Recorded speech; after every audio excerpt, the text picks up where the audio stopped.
Hello viewers, இன்றைக்கி வந்து கார்த்திகை 17. நான் வந்து இன்றைக்கி தூதுவளை தொகையல் பண்ண போகிறேன். தூதுவளை தொகையிலும் கிள்ளி போட்ட சாம்பாரும் பண்ண போகிறேன். எப்படி செய்யலான்றதை பார்ப்போம் வாங்க. இப்போ நான் வந்து ஒரு கட்டு எடுத்துருக்கேன். இது வந்து 60 ரூபான்னு மார்க்கெட்டில் வாங்கிட்டு வந்தாங்க. இலையெல்லாம் க்ளீன் பண்ணி கட் பண்ணி அழகாக பூச்சிலாம் இல்லாமல் செட் பண்ணி வச்சு ரெடி பண்ணி வச்சுருக்கேன். இதை முதல்ல நல்லா வாஷ் பண்ணிக்கிடணும். வாஷ் பண்ணும்போது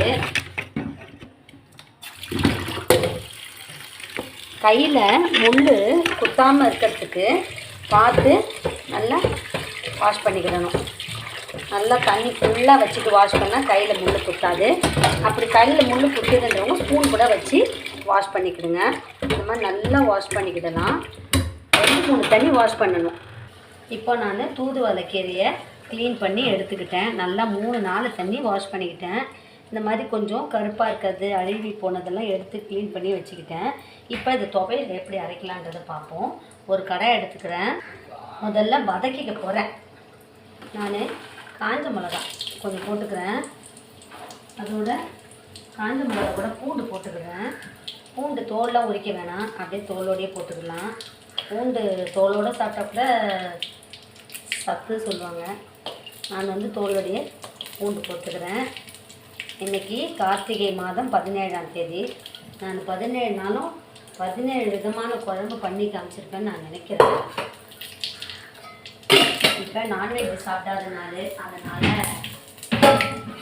நமக்கு ஒரு நாள் ஒரு குழம்பு செய்து சாப்பிடுவோன்ட்டு நான் செய்கிறேன். இதை பாருங்கள், இதை வதக்கிக்கிறேன். அப்படியே நான் வந்து கீரையும் போட்டுக்கிறேன். தூதுவளை கீரையை எல்லாத்தையும் நல்லா வதக்கிக்கிடலாம். அப்போ தான் முள் குத்தாது. எப்படி நம்ம புதினாவெல்லாம் வதக்கிட்டு செய்வோம், அந்த மாதிரி இதையும் நல்லா வதக்கிக்கிடலாம்.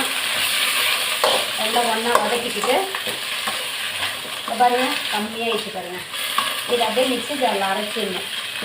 அரைச்சிட்டு நல்லா எண்ணெய் ஊற்றி தாளிக்கணும். இதில் எண்ணெய் ஊற்றி தான் நான் வதக்குறேன். கொஞ்சம் உப்பு போட்டுக்கிடலாம் கூடவே.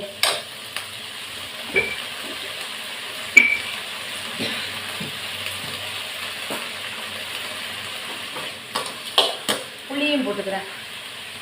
பாருங்கள் எவ்வளோ புளி, ஒரு எலுமிச்சம்பழமா இல்லைன்னா இதுனா நெல்லிக்காய் சைஸ் புளி, அதை போட்டுக்கிறேன். போட்டுட்டு எல்லாத்தையும் நல்லா வதக்கி விட்டுக்கிறேன்.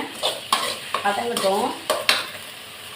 இது வந்து நாள்பட்ட சளியெல்லாம் இது எடுத்துரும் தூதுவளை. இது வந்து வாரத்துக்கு 2 நாள் சேர்த்துக்கலாம். வீட்டிலே கூட நம்ம இந்த செடி வைக்கலாம். வாரத்துக்கு 2 நாள் சேர்த்துன்னு வச்சுக்கோங்க. நாள்பட்ட சளியெல்லாம் எடுத்துரும் இந்த தூதுவளை கீரை. இதை வந்து குழம்பு பண்ணி சாப்பிட்லாம், கூட்டு பண்ணி, இந்த பொரியல் இந்த மாதிரி தொகையல் பண்ணி குழம்பு பண்ணி எது பண்ணணும்னு சாப்பிட்லாம். கஷாயம் கூட காய்ச்சி குடிக்கலாம். இதோட 2-3 மிளகு போட்டு அவிச்சு 4-5 தூதுவளை கீரை எடுத்துக்கணும். இலையை எடுத்துட்டு மிளகு, தனியா, சீரகம்லாம் போட்டு அவிச்சு, வெத்தலைலாம் போட்டு அவிச்சு, வெத்தலை வேண்டாம், வெறும் தூதுவளை, மிளகு, சீரகம் அதெல்லாம் போட்டு அவிச்சு கஷாயம் மாதிரி பண்ணி குடிக்கலாம். ரொம்ப நல்லது உடம்புக்கு. இது சாப்பிட்டா சளியெல்லாம் பிடிக்கும். ஆனால் நாள்பட்ட சளியெல்லாம் போயிடும். சளி அதெல்லாம் போயிடும். ரொம்ப வதங்கிடுச்சு போதும். இதை அப்படியே ஸ்டவ் ஆஃப் பண்ணிவிட்டு அரைச்சி எடுத்துட வேண்டியது தான். நான் வந்து இதை ஆறிச்சு இதை மிக்ஸி ஜாரில் போட்டுக்கிறேன். போட்டு இதில் உப்புலாம் போட்டேன். கல்லுப்பு தான் நான் யூஸ் பண்ணுவேன். வெறும் இந்த கீரையை மட்டும் நான் அரைச்சிக்கிறேன். நல்லா நைஸாக அரைச்சி வச்சுப்போம். மழுன்னு அரைச்சிக்கணும். மழன்னு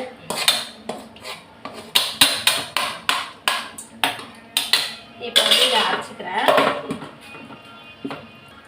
குறைன்னு அரைச்சிருக்கேன். இதில் கொஞ்சம் தண்ணி ஆட் பண்ணி அரைச்சிருவோம்.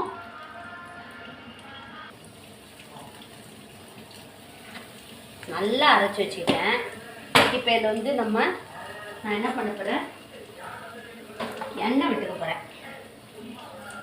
கொஞ்சம் நிறையவே எண்ணெய் விட்டுக்கிறேன். கொஞ்சம் கடுகு போட்டுக்கிறேன். இப்போ இந்த தொகையில் சாப்பிட்டு பாருங்கள், அவ்வளோ நல்ல டேஸ்ட்டாக இருக்கும். நான் எதுவுமே அதுக்குள்ள போட்டுட்டு மிளகு, காஞ்ச மிளகா, புளி, பூண்டு இவ்வளோதான்.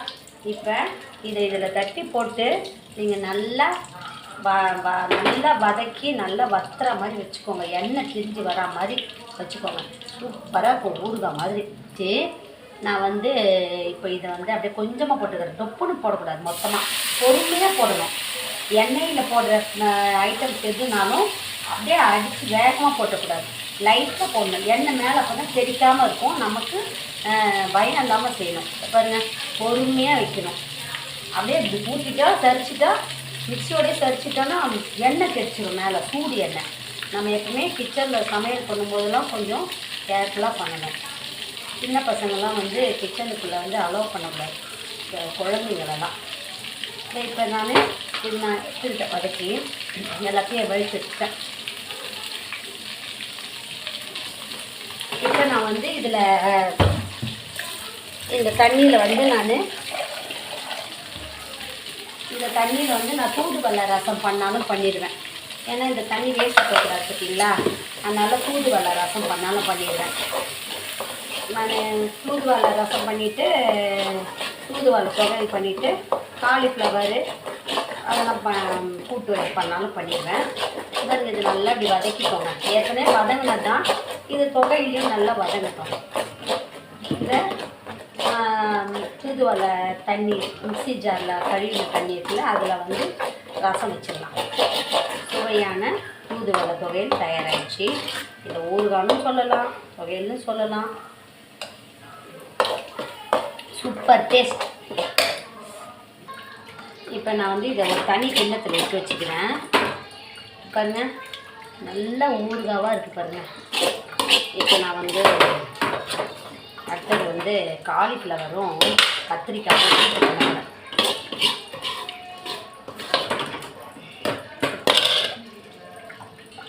நான் வந்து காலிஃப்ளவர் அந்த தூதுவளை தொகையில் முடிச்சிட்டேன். அடுத்தது காலிஃப்ளவரும் கத்திரிக்காயும் இது கொஞ்சம் மீந்துருச்சு. சரி, இது வேஸ்ட்டு பண்ண வேண்டான்ட்டு இது ஒரு கூட்டு பண்ண போகிறேன். கத்திரிக்காவும் காலிஃப்ளவரும் கட் பண்ணி வச்சுருக்கேன். நல்லா சுத்தமாக க்ளீன் பண்ணி கட் பண்ணி வச்சுருக்கேன். நான் இந்த கூட்டம் பண்ணிவிட்டு அதுக்கப்புறமா நான் பருப்பு ரசம் வைக்கலான்னு பார்க்குறேன். பருப்பு ரசம்ன்றது கிள்ளி போட்ட சாம்பாரை விட நல்லாயிருக்கும். கிள்ளி போட்ட சாம்பார் இப்போ தான் வச்சேன் ஒரு 2-3 நாளைக்கு முன்னாடி. அதனால் எனக்கு பருப்பு ரசம் வைக்கலான்னு பார்க்குறேன். எண்ணெய் ஊற்றிட்டேன், கடுகு போட்டுக்கிறேன். எல்லா சமையலுக்கும் கடுகு, எண்ணெய், வெங்காயம், தக்காளி தான். எது பண்ணாலும் சமையலுக்கு வெங்காயம் தக்காளி அவசியமாக இருக்குது. வெங்காயம், தக்காளி. இப்போ நான் வந்து இதை அப்படியே அரிஞ்சு போட்டுக்கிறேன். இதெல்லாம் எடுத்துருவாங்க, ஏன்னா இது வந்து வேக மாட்டேன்ட்டு தக்காளியில் இருக்க அந்த நுண்ணியை எடுத்துருவாங்க, காம்பு பகுதியை. அது வேக மாட்டேன்ட்டு நானும் அதை எடுத்துடுறேன், ஏன்னா அது வேக கஷ்டப்படுது ரொம்ப.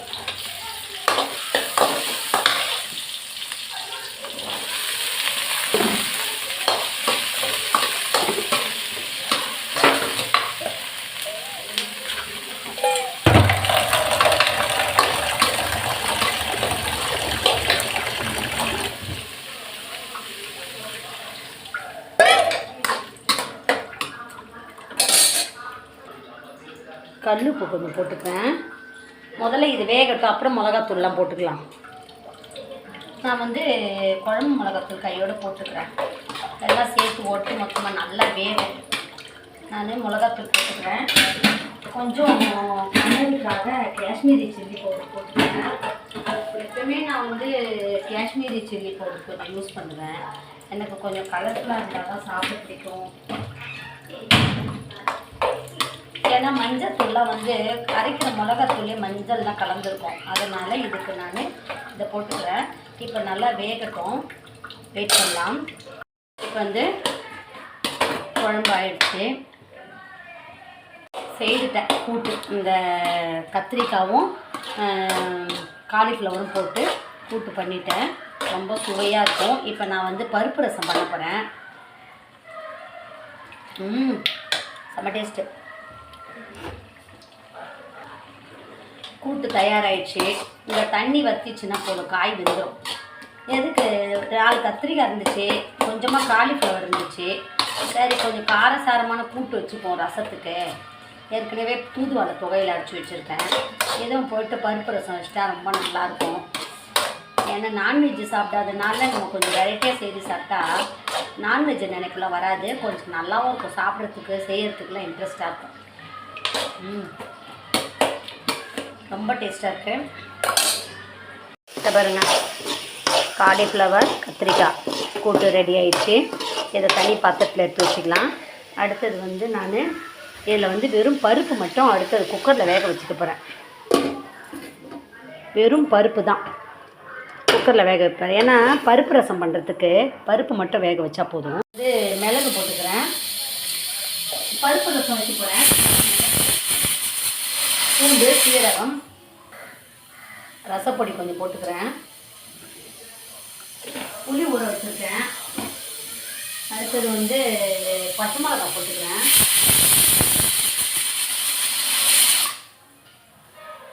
அடுத்தது வந்து தக்காளி போட்டுக்கிறேன்.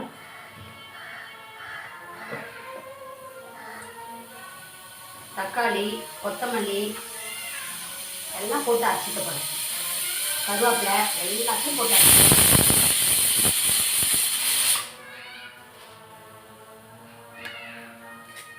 எல்லாம் ஒன்றா போட்டு கழுவிட்டு இல்லை தக்காளி, கொத்தமல்லி, கருவேப்பிலை எல்லாம் போட்டு அரைச்சிக்கிறேன். பருப்பு நல்லா வேகுது.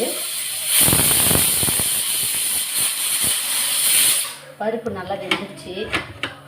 இப்போ நான் இதை அரைச்சிட்டு வந்துடுறேன் மிக்ஸி ஜாரில் போட்டு. பருப்பு வெந்துருச்சு. இதை அடுப்பில் வச்சுப்போம். கடாய் சூடாகட்டும். கடாய் நல்லா சூடாகிடுச்சு. இறக்கி வச்சுட்டேன். கடுகு, வெந்தயம்,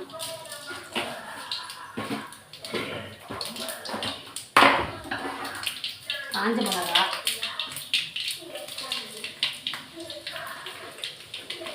வெங்காயத்தூள்,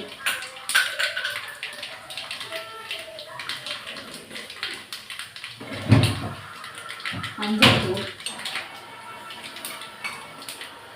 நம்ம அரைச்சி வச்ச மசாலா மிளகு, சீரகம், ரசப்பொடி, பூண்டு, தக்காளி எல்லாம் அரைச்சி வச்சிட்டேன்.